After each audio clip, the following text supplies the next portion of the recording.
There's an island in the middle of San Francisco Bay that most people overlook. Though you can see it from the Bay Bridge, it's a flat, quiet patch of land sitting between two of the most famous cities in America. And here's the thing, that island didn't exist 100 years ago. It was built from scratch, and for one brief, extraordinary moment, it was called Magic City. A gleaming Art Deco dreamscape that drew 17 million visitors. And yet, just a few years later, that same island became one of the most radioactively contaminated sites on the American West Coast. So why exactly did California build this island, and how did it end up in such a troubled state?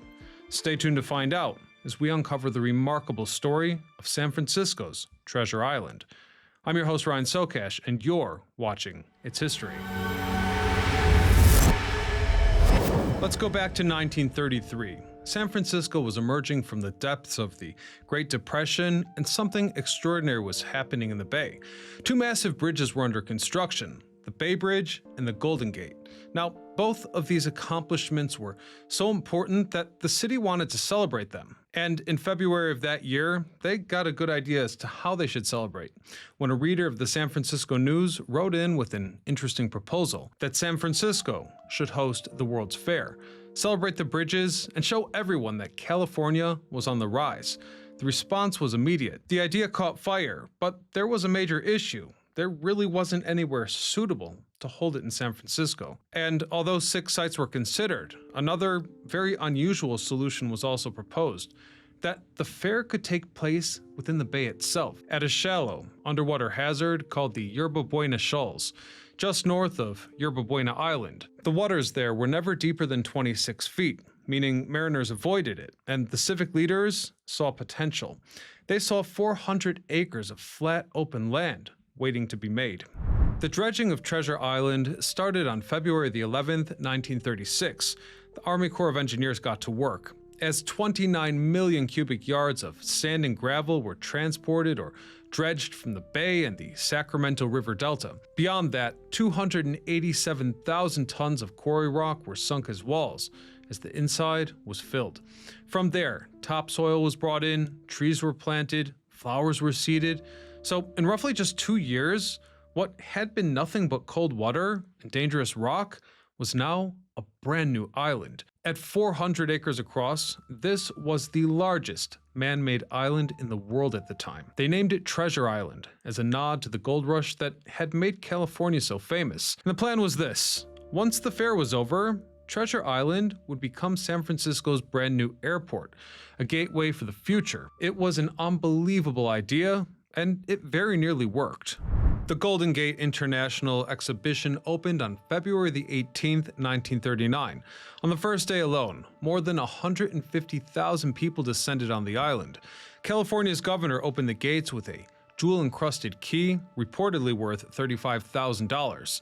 What visitors found once they were there was unlike anything else in America. At nightfall, a $1 million illumination program created the illusion of a magic city of light, floating on the waters of the San Francisco Bay. The fairgrounds themselves were designed as a walled city.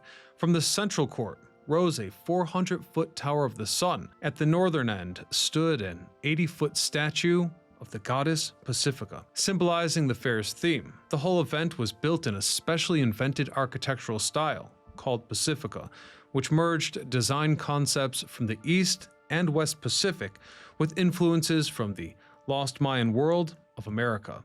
Though, to be fair, high culture sat alongside carnival spectacle. Diego Rivera painted a monumental mural on site, and on the gateway was the fair's entertainment strip, where you could watch monkeys racing tiny automobiles, see nude women, and so on. Though one attraction, above all others, appealed to every kind of visitor: the Pan American Airways operation, featuring great flying boats on display in hangars. If you were lucky, you might witness the departure of a clipper bound for Honolulu or as far away as Hong Kong. So the future, it seemed, was born right here on this floating island in the Bay. Even so, just when everything seemed perfect, the world outside began to fall apart.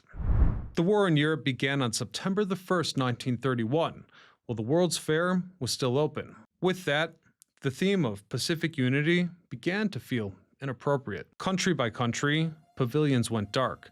Lost money, which is why the organizers closed the entire operation earlier than planned. By September the 29th, 1940, it closed forever. The incredible Art Deco buildings, so hastily built for just 2 years of celebration, were rapidly demolished, as the airport plans were shelved. And then came Pearl Harbor. Everything changed. By April the 17th, 1942, the U.S. Navy seized the island outright. The great statue of Pacifica was torn down, the Art Deco courts were demolished, and long rows of Navy barracks went up in their place. As many as 12,000 men each day were processed through the island during the war. Ships departed here for the Pacific as sailors trained for everything from electronics to aircraft repair. From that time, the Navy stayed here for nearly 60 years, and somewhere along the way, the island took on a dirty secret.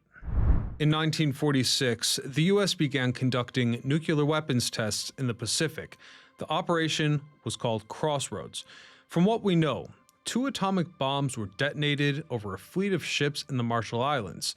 The ships survived, but they were saturated with radiation. Surprisingly, some of those contaminated ships returned to San Francisco Bay, where they were anchored for radioactive testing. Navy archives identify at least half a dozen Operation Crossroads ships berthed at Treasure Island alone, in various stages of radioactivity.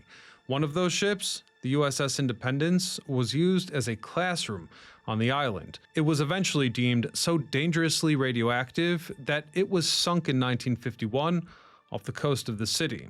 But the ships were only part of the story. The island was also home to a training program, where a mock-up vessel called the USS Pandemonium was regularly doused with low-level radioactive material, which sailors were then trained to clean. They were learning how to decontaminate ships in the event of a nuclear war, but this was bad for the region. For example, a classroom spill in the 1950s triggered a massive cleanup. To dispose the waste, sailors dumped 200 barrels of harmful materials off the coast. None of this was known widely outside the Navy at the time. Even so, decades passed, the Cold War ended, and by 1993, the base was selected for closure. On September the 30th, 1997, the naval station officially closed. At this point, the island was handed back to the city of San Francisco, and plans emerged for a grand redevelopment. The idea was to build thousands of new homes and convert the old hangars into film studios. The plan worked.